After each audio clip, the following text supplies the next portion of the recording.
दिल्ली की भाग दौड़ और शोरगुल से दूर एक शांत और ऐतिहासिक जगह आपका इंतजार कर रही है। जब आप हुमायूं के मकबरे के विशाल दरवाजे से अंदर कदम रखते हैं तो ऐसा लगता है जैसे आप किसी और ही दुनिया में आ गए हैं। ये सिर्फ एक दरवाजा नहीं, बल्कि इतिहास में झांकने का एक झरोखा है। तो सामने एक ऐसी इमारत दिखती है जो जन्नत के बाग जैसी लगती है। दूर तक फैले हरे भरे बाग और उनके बीच खड़ा ये शानदार मकबरा एक अद्भुत नजारा पेश करता है। चारों तरफ हरियाली, मानो प्रकृति ने अपने हाथों से इसे सजाया हो। ये हरियाली आंखों को सुकून देती है और मन को शांति का अनुभव कराती है। पानी की नहरें जो इस बाग को और भी खूबसूरत बनाती हैं। इन नहरों में बहता पानी एक मधुर संगीत की तरह लगता है और बीच में सफेद संगमरमर और लाल पत्थर का गुंबद जो मुगल वास्तुकला का एक बेहतरीन नमूना है। ये गुंबद आसमान को छूता हुआ लगता है और इसकी चमक देखते ही बनती है। यह भारत की पहली भव्य मुगल इमारत है जिसने आगे चलकर कई और शानदार इमारतों को बनाने की प्रेरणा दी। यह सिर्फ एक इमारत नहीं, बल्कि एक विरासत है। सिर्फ एक बादशाह की कब्र नहीं, बल्कि एक पूरे युग की कहानी है ये।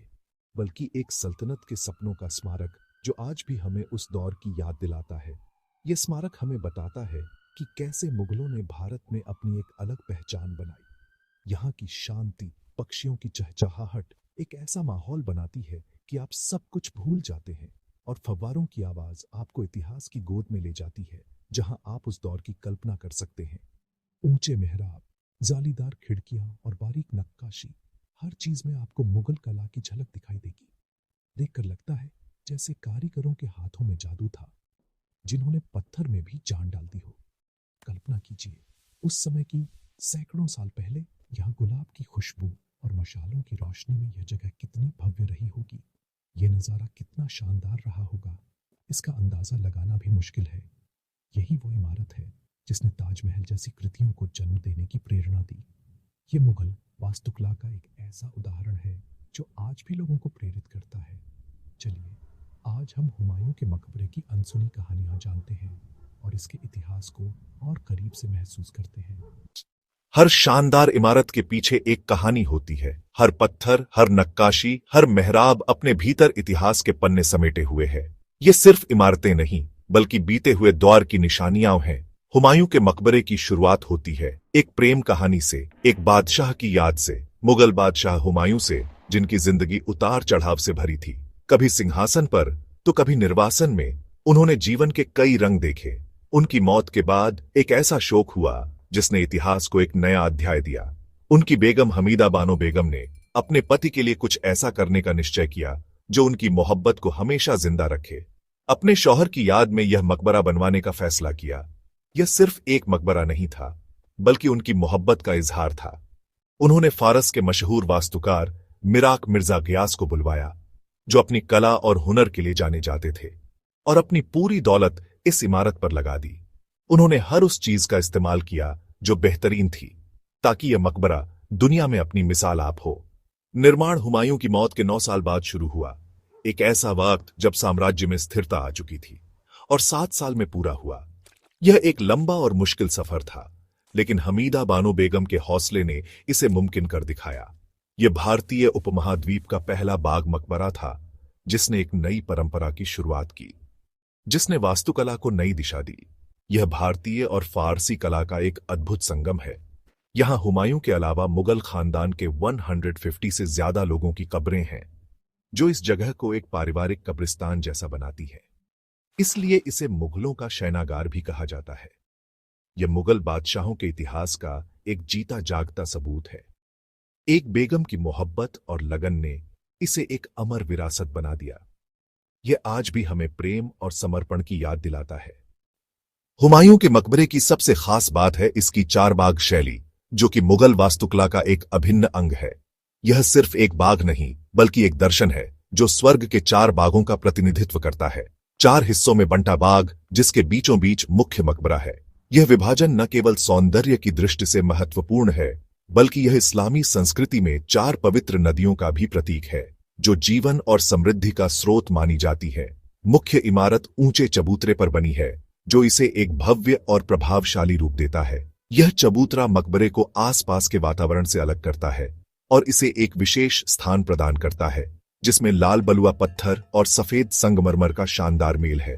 लाल पत्थर जहां भव्यता और शक्ति का प्रतीक है, वहीं सफेद संगमरमर शांति और पवित्रता का एहसास कराता है। यह पहली भारतीय इमारत थी जिसमें दोहरी परत वाला गुंबद बनाया गया, जो कि फारसी वास्तुकला से प्रेरित था। बाहरी गुंबद ऊंचाई देता है और दूर से ही दिखाई देता है, जो इसकी भव्यता को और बढ़ाता है। अंदरूनी गुंबद कमरे को संतुलित रखता है। यह ध्वनिकी को भी बेहतर बनाता है, जिससे अंदर की जगह शांत और सुकूनदायक लगती है। पूरी इमारत सममित है, जो मुगल वास्तुकला की एक खासियत है। अष्टकोणीय आकार और मेहराबदार दरवाजे इसे चारों तरफ से एक जैसा बनाते हैं। यह समरूपता शांति और स्थिरता का प्रतीक है। पत्थर की जालियों से छनकर आती रोशनी एक जादुई माहौल बनाती है। यह प्रकाश और छाया का खेल दर्शकों को मंत्रमुग्ध कर देता है। इसकी वास्तुकला में फारसी और भारतीय शैलियों का अद्भुत संगम है, जो इसे अद्वितीय बनाता है। चार बाग, दोहरी गुंबद, मेहराब फारसी वास्तुकला के प्रभाव को दर्शाते हैं, जबकि छतरियां और जालियां भारतीय शैली से ली गई हैं, जो स्थानीय कारीगरी का प्रमाण है। यह इमारत भारत में वास्तुकला के एक नए युग की शुरुआत थी।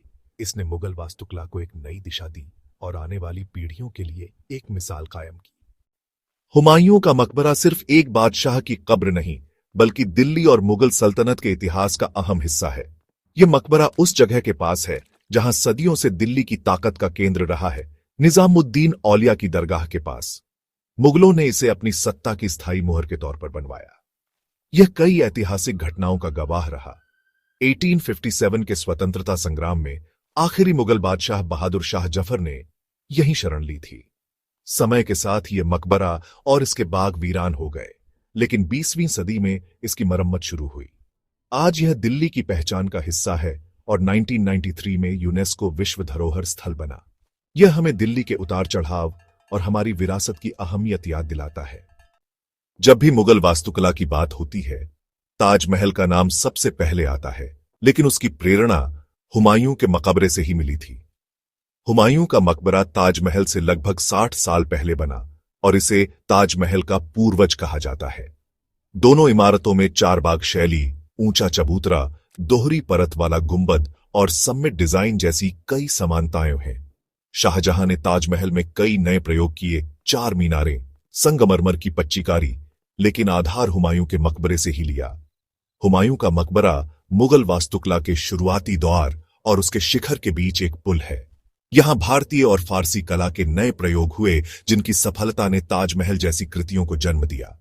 इसलिए ताजमहल की तारीफ करते हुए हुमायूं के मकबरे को भी याद रखना चाहिए।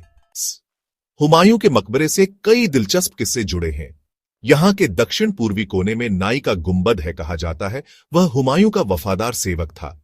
यहां 150 से ज्यादा कब्रें हैं, लेकिन ज्यादातर पर नाम नहीं लिखे हैं। यह एक रहस्य है। हुमायूं की असली कब्र तहखाने में है, जहां आम लोगों को जाने की इजाजत नहीं। मकबरे के वास्तुकार मिराक मिर्जा गियास की मृत्यु निर्माण के दौरान हो गई थी और उनके बेटे ने काम पूरा किया। हमीदा बानो बेगम ने अपनी जिंदगी के आखिरी साल यहीं गुजारे और उनकी कब्र भी यहीं है। यह मकबरा सिर्फ पत्थरों का ढांचा नहीं, बल्कि मोहब्बत, वफादारी और इंसानी जज्बातों की गवाही है। हुमायूं का मकबरा सिर्फ एक इमारत नहीं, बल्कि हमारे देश की सांस्कृतिक विरासत का जीता जागता सबूत है। यह हमें सिखाता है कि बिना आधुनिक तकनीक के भी कैसी अद्भुत कारीगरी संभव थी। यह मोहब्बत, वफादारी और रिश्तों की अहमियत का प्रतीक है। इसकी वास्तुकला में भारतीय और फारसी शैलियों का संगम हमारी गंगा जमुनी तहजीब को दर्शाता है। ऐसी जगहें हमें अपने इतिहास और जड़ों से जोड़ती हैं। बच्चों को यहां लाना, उन्हें कहानियां सुनाना जरूरी है। यह हमारी राष्ट्रीय धरोहर है, जिसे संभालना हम सबकी जिम्मेदारी है। जब भी दिल्ली आएं, इस जगह की शांति और इतिहास को महसूस करें। यह भारत की आत्मा का एक टुकड़ा है।